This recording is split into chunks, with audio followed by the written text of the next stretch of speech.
No need to fret. I only got wet. Giggity.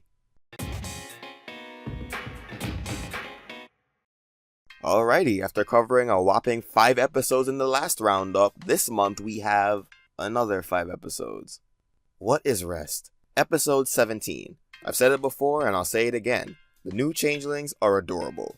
I've been wanting to see how they've been doing since last season's finale, and it looks like they've been doing pretty well for themselves. More importantly, this is a great follow-up to Thorax's arc in Triple Threat, as we get to see him apply the advice he's learned from Ember, or at least try to apply it. He's put into a position where he has to make a crucial decision as a leader, and now that Pharynx has mellowed out a bit, he'll have someone to help him make those decisions. Speaking of Pharynx, his jerkish behavior was a treat, as well as the other changelings' reactions to him. But one problem I have with how he's written is that it's painfully clear that the writers don't want you to like him at all until he proves his worth at the end, but he actually had a valid point when he was introduced. The changelings may no longer be as aggressive as they were when they were ruled by Chrysalis, but they still needed to be able to protect themselves. A pacifist nation still needs to have a line of defense. And yeah, as much as I defend Starlight from time to time, girl, you were dead wrong for what you did towards the end. That's some Season 1 Twilight Sparkle behavior. Not to prepare for the essay-long comment saying that they were right about Starlight all along.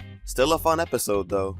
Episode 18. Out of all the September episodes, Daring Done was the one I was looking forward to the least. I've said before that Daring Do episodes don't do much for me, but hey, this jackass has nowhere to be seen, so that automatically makes this attempt 100 times better than the last one. Jokes aside though, Daring Done's story does manage to show an aspect of Daring Do that got me legitimately interested. How do her escapades affect the ponies surrounding them? The collateral damage caused by these kind of adventures is often joked about but seldom addressed directly, and it was a good decision to have most of the accusations against Daring Do based on some degree of truth. While Cabaleron did play a role in turning the town against her, he was just fanning the flames. The only accusations against Daring Do that were outright false were her stealing the glow pads and destroying the Somnambula statue. Everything else she was accused of actually happened. So it's great to not only see her clear her name, but also take some personal responsibility for the things she does. So this may very well be my favorite Daring Do centered episode. Then again, the bar for these episodes is so low that you could step over it, so do with that notion what you will. Episode 19. This episode is probably one of the best examples of a story that's tailored just for me. Call it sadism, but I enjoy watching characters that I like go through hardship. That may be an unusual thing to hear, considering that a large number of audiences prefer characters that are 100% in the right all the time so they don't feel bad about liking them.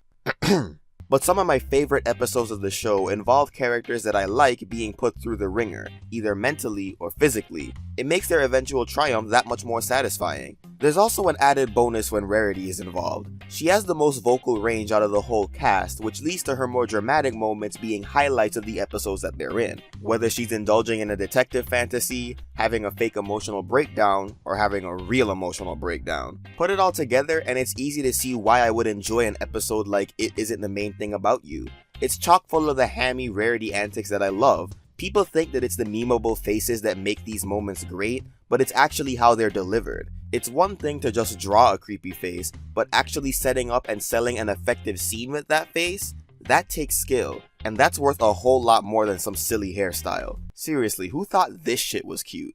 Side note, is no one else gonna point out that the white-coded character goes to the obviously black-coded character for hair care advice? No?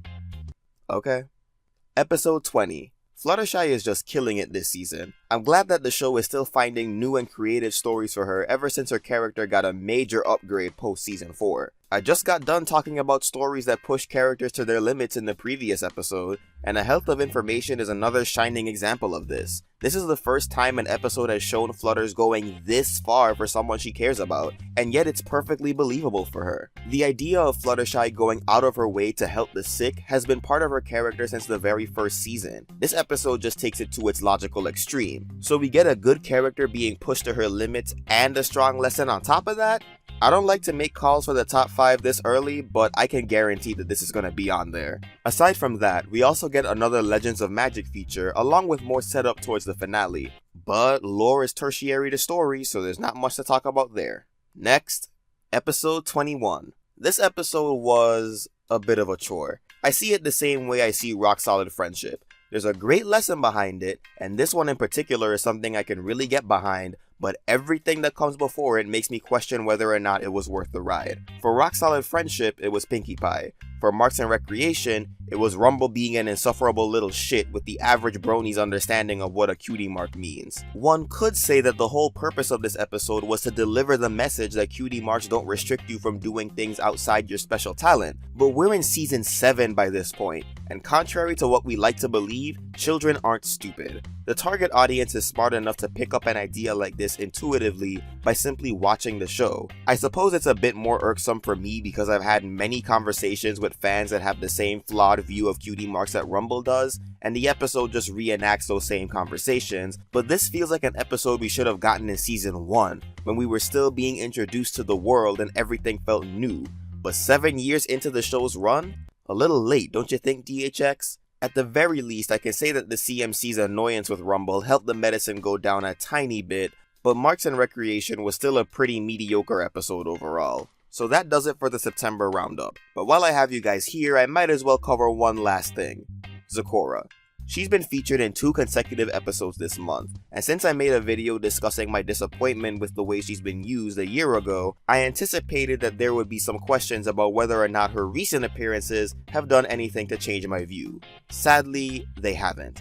My main issue with Zecora's handling was that she was constantly used in the same role as the character that only shows up to give vague advice or provide a solution to someone else's problem. She was a plot device rather than a character, and in her 2 appearances this month, the former places her in that same role, while the latter places her in a role that, while different, is just on the opposite end of the spectrum. Instead of being the character that conveniently has a solution for someone else's problem, she now has a problem that someone else has to solve. The core issue of her being a plot device rather than a character persists. In spite of that, however, it's nowhere near enough to detract from the episode she's appeared in. This has kinda become what I expect from Zecora now, and because I expect it, I'm not all that disappointed by it. And even if I was, the episodes were still really good regardless. With that said, next month will be the final roundup for season 7, and I hope you guys are looking forward to this season being brought to a close. So what did you think of the September episodes? Swarm that comment section below or bug me on social media,